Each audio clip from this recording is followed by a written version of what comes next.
All right, cultural competence in transracial adoption. What this is not about, it is not about gratitude. It is not about being saved. It is not about pointing fingers. It is about education. Now, my parents loved me and they were very loving parents, but they were just incompetent in cultural identity and what race really means. And in this video, I want to talk about how important it is, because you can be an adoptive parent that's raising a transracial adopted child and you can love them as much as you love them. And you can be defensive and you can be protective and you can still be uneducated and not informed on what cultural competence is. And if you are raising an adopted child that is transracial in an all-white neighborhood, like I was, I'm just here to tell you it can do severe damage to our identities and our cultural identity. And I want to explain why it is in this video. So cultural competence in transracial adoption refers to the ability of adoptive parents to understand, respect, and actively support their adopted child's race, racial, cultural, and ethnic identity. It involves recognizing the unique challenges that come with raising a child from a different background and intentionally creating an environment where the child can thrive both emotionally and culturally. Here's a breakdown of what cultural competence means in the context of transracial adoption. Number one is acknowledging racial and cultural differences, what it means. Understanding that racial and cultural differences exist between the adoptive family and the child, and embracing those differences instead of ignoring or minimizing them. Why it's important. Adoptees need validation of their racial identity and heritage. Ignoring these differences and adopting a colorblind approach can invalidate their lived experiences and lead to identity struggles. We have no pre-verbal trauma personality, meaning that we don't know that we need this. And this is speaking from my lived experience. I didn't know that I needed this. It is the adoptive parent's job. It is on them to be fully trauma informed and fully educated on their child's needs. And it is a little bit different than raising a biological child, because if you have a child that you're raising outside of your race, they need extra help with their cultural identity. And this is why.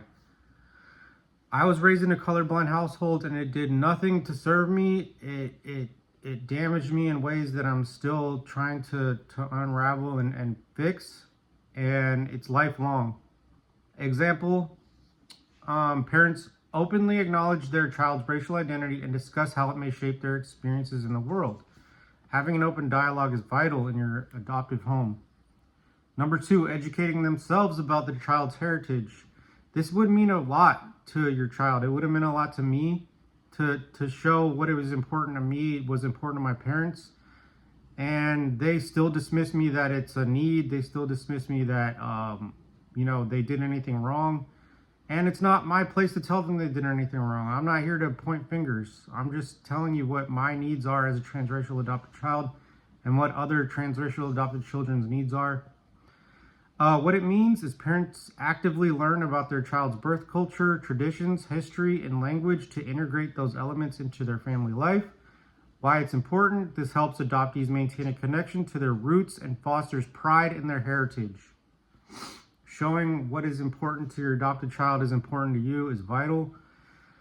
Example is parents cook traditional meals from their child's culture, celebrate cultural holidays, and teach their child about the history of their racial or ethnic community. Number three, preparing for racism and discrimination.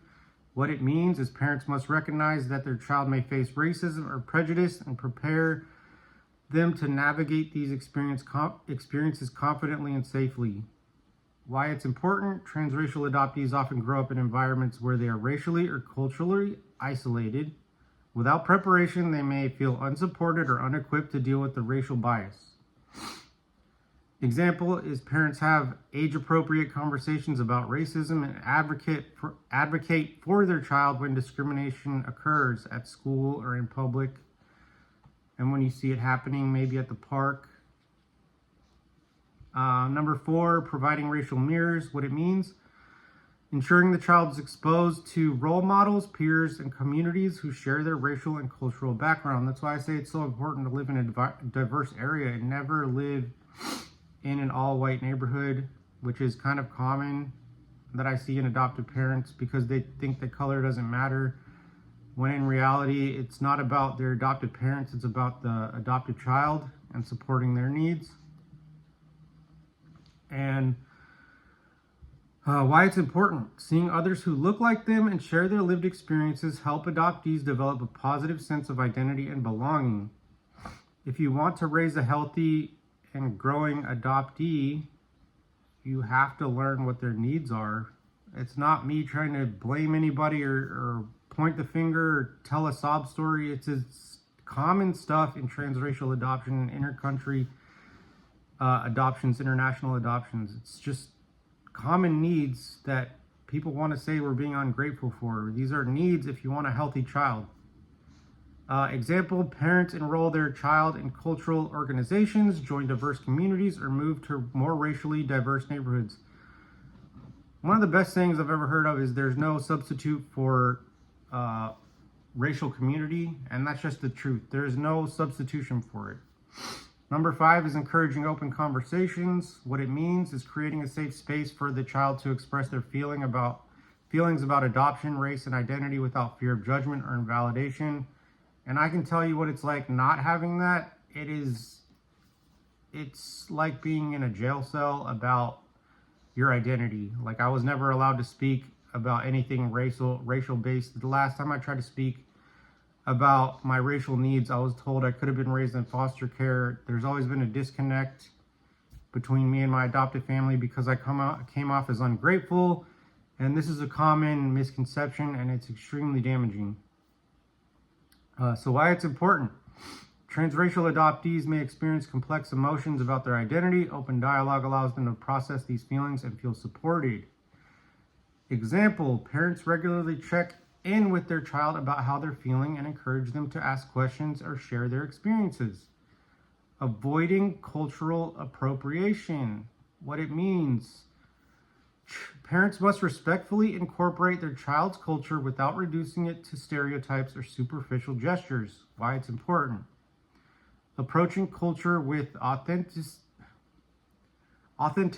and respect helps adoptees feel valued and avoids perpetuating harmful stereotypes.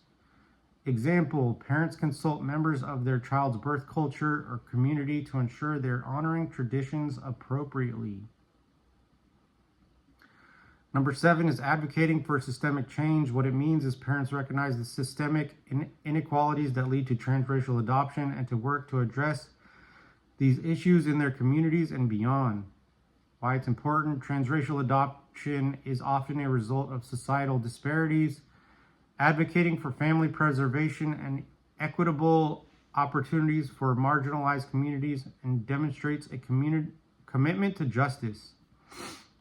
An example is parents support organizations that help vulnerable families stay together or educate others about ethical adoption practices. Number 8 is recognizing the limits of their perspective. What it means is parents acknowledge that they cannot fully understand their child's racial or cultural experiences, but remain committed to listening, learning, and supporting them.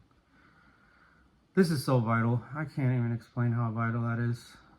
I mean, just to know what your limits are as a white adoptive parent is so vital. It's not trying to demonize or tell you that you're wrong. It's just knowing where you can help and where you can't help and what your child's needs are. Why it's important: adoptive parents must prioritize their child's lived experiences over their assumptions to create an environment of empathy and understanding. Example is parents seek input from mentors or community members who share their child's racial background. 9 is balancing dual identities. What this means is helping the child to integrate both their birth culture and adoptive family culture into a cohesive sense of self. Why it's important is adoptees should feel free to embrace all parts of their identity without feeling they must choose between them. Now, this is often the narrative of just be grateful, and then if you speak about anything like, hey, I am brown in a white family, my needs aren't being taken care of. Oh my God, you're an ungrateful piece of shit. That can shame you into not feeling like you can embrace your identity just because your parents saved you from adoption. That narrative can do a lot of damage. Example is parents celebrate their child's cultural holidays while incorporating family traditions from their own background. Why cultural competence matters. Cultural competence ensures that transracial adoptees feel seen, valued, and supported in their unique identities. It equips them to navigate the complexities of race, culture, and adoption while fostering a strong sense of self and belonging. Without cultural competence, adoptees may feel isolated, misunderstood, or pressured to conform to the dominant culture, leading to long-term identity struggles. This is what I'm dealing with now to this day. I cannot talk to my adoptive parents about it. Most therapists have never even brought up race. This has made me feel extremely, extremely alone and isolated and misunderstood with long-term identity struggles. Nobody's really helped me except one or two people that have been extremely helpful. A DNA angel is helping me, and then some other people I've reached out to on TikTok are helping me get in touch with my ancestors and ancestry and finding out where my ancestors are coming from. And this is so vital to me. It's so important. I cannot stress how important it is to our identities. Ultimately, cultural competence in transracial adoption requires humility, active effort, and a lifelong commitment and learning to growing alongside the adoptee. Adoption is lifelong. It is more about education more than gratitude and being saved. Thank you guys for listening. Get educated. Please get educated. Education is so important. It's not about pointing fingers. It's about healing and growing and helping the next adoptee. I'll see you in the next video.